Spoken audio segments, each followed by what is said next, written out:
Bueno, el título del trabajo se llama Entrenamiento de redes neuronales para determinar transiciones de fase en sistemas magnéticos. Ahí tengo que poner full screen.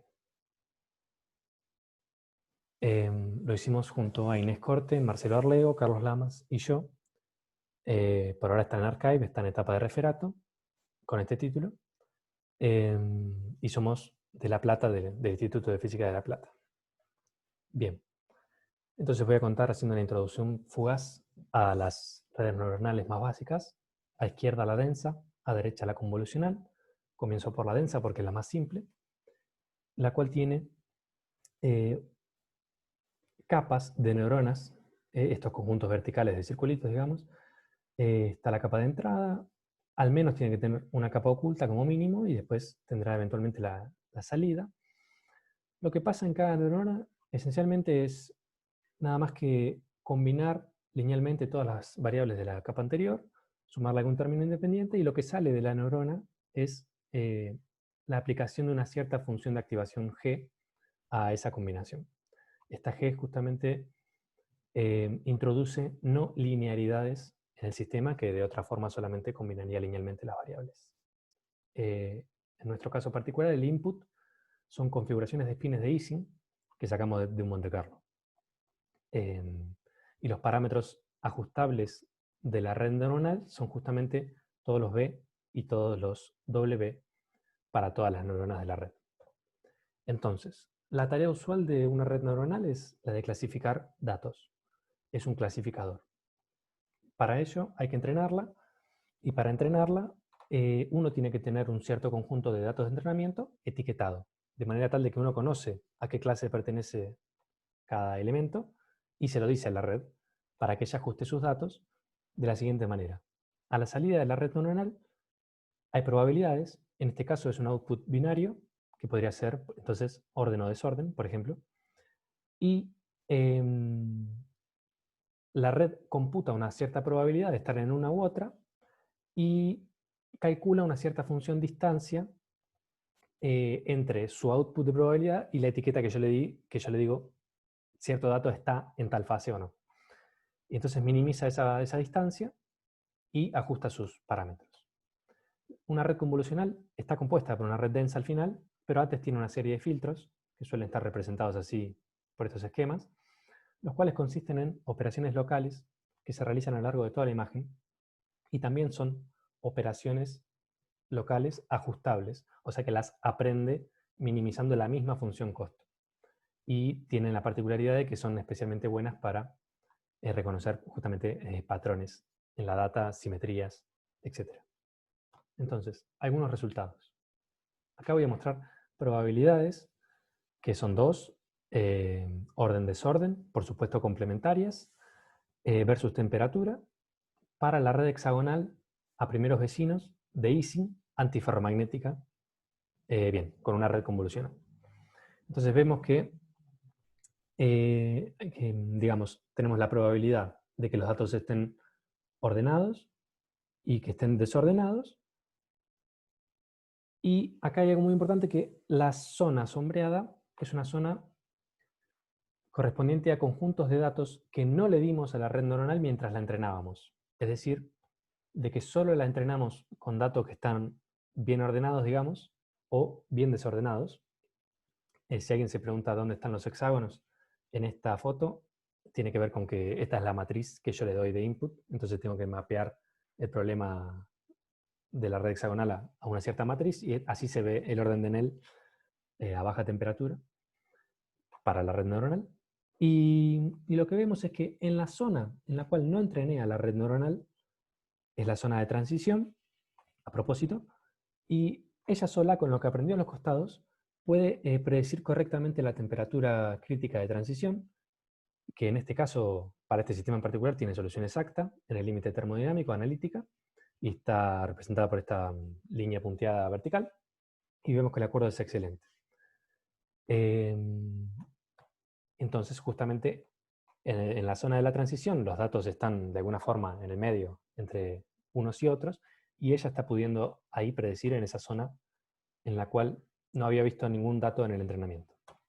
Más aún, puedo tomar esa misma red neuronal entrenada a los costados del sistema de la curva azul, digamos, a primeros vecinos, y le puedo dar para que prediga datos con J2 finito, es decir, interacciones a segundos vecinos que introducen frustración, también antiferromagnéticas.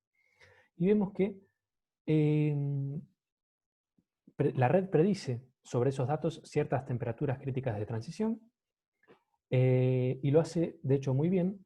Estas líneas verticales con los colores así apropiados representan la estimación hecha en el Monte Carlo, que no tiene nada que ver con la red neuronal, como para contrastar el resultado, y vemos que el acuerdo es muy bueno. Y lo que puedo hacer es seguir aumentando J2 y darle los datos a ver qué predice la red, y empiezo a ver que la forma de la curva empieza a cambiar a baja temperatura. Sigo aumentando, sigue cambiando, sigo aumentando. Eventualmente la red ya tiene una curva completamente plana de probabilidad. Me está diciendo que todos los datos, independientemente de su temperatura, están desordenados siempre. Y este cambio en la forma de las curvas de probabilidad sugiere precisamente una transición de fase a baja temperatura, donde el sistema abandona el orden de Snell al aumentar J2. Justamente porque la red neuronal aprendió a reconocer el orden de Snell y ya no lo está viendo más. Para chequear esto que estoy diciendo, estos argumentos, también les muestro el parámetro de orden justamente versus la temperatura, que es la magnetización por subred, la staggered, y vemos que converge a un valor finito a baja temperatura para todos los J2 menores que 0,25, y precisamente a 0,25 se termina de morir la curva rosa. Bien, de manera completamente análoga podemos trabajar en la red cuadrada antiferromagnética de Ising J1, J2, la cual presenta este diagrama de fase con 3 fases, ya es conocido.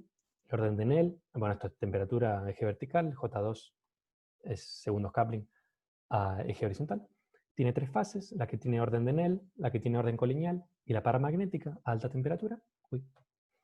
Y entonces, lo notable de este diagrama de fases, ahora les explico el inset, es que solamente hicimos 2 entrenamientos con 2 neuronas, una entrenada con datos con J2 igual 0, con la cual pudimos predecir todas las temperaturas de transición orden-desorden representadas por estos triángulos azules en la fase de Snell, y otra red neuronal entrenada con datos que tienen J2 igual 1, con la cual predecimos todos los cruces orden-desorden, que son los triángulos amarillos, entre la fase paramagnética y la fase colineal. Entonces, con solo 2 entrenamientos, bien lejos de la transición que está en un medio, conocida en este sistema, sacamos esencialmente todo el diagrama de fases, y para saber si está bien o no, para compararlo con algo, lo comparamos con el inset ese que está mostrado ahí, donde vemos que el acuerdo es excelente, que es un gráfico que sacamos de un paper de Honecker y compañía, que es un paper exclusivamente de Monte Carlo, de ultra alta performance, donde estudiaban este mismo sistema. Y para terminar, no sé ni cuánto tiempo voy, les iba a contar algo más allá del aprendizaje supervisado. ¿Por qué? Porque esencialmente cuando uno hace aprendizaje supervisado, uno conoce el sistema y se lo enseña a la red neuronal. O sea, uno tiene las etiquetas y se las muestra a la red. Y la red aprende. Pero también podemos usar alguna que otra técnica de aprendizaje no supervisado justamente para aprender cosas del sistema. Aprender las etiquetas. Y en particular les voy a contar algo que se llama aprendizaje semi-supervisado por confusión, el cual consiste en lo siguiente. Imaginemos tener un sistema que depende de algún parámetro C, entre A y B, y que tiene una transición de fase precisamente en algún C estrella que no conocemos, de manera tal de que todos los datos que tienen C menor que C estrella están en la fase A grande, y todos los datos que tienen C mayor que C estrella están en la fase B grande, pero no sé cuál es el C estrella, entonces lo quiero sacar. Lo que voy a hacer entonces es entrenar a mi red neuronal proponiendo que el parámetro de transición está en C', arbitrario, cualquiera, y la hago evaluar a los datos de la siguiente manera. O sea, voy a pedirle la performance de la red, es decir, la cantidad de aciertos normalizada al número de datos en total, una vez que está clasificando. Entonces, para ver que también anda la clasificación, si yo le propuse que la transición estaba en C'. Y pasa lo siguiente. La curva de performance versus C' va a tener siempre una especie de W como esta. ¿Por qué? Porque si yo le dije que C' valía A, esencialmente le dije que todo mi dataset está en la fase B grande. Entonces, independientemente de la estructura de los datos, la red aprende a decir que cualquier cosa que le doy está en la fase B y entonces no se equivoca nunca. Y tiene una performance o accuracy, que son sinónimos, de 1. Análogamente pasa lo mismo si yo le decía que C' vale B. Ahora yo le tiro cualquier C' a cualquier lado y precisamente lo que se puede mostrar es que la curva de performance versus C' tiene un máximo precisamente cuando el C' que uno propone es el parámetro real en el cual el sistema tiene la transición, o sea, se estrella en este ejemplo.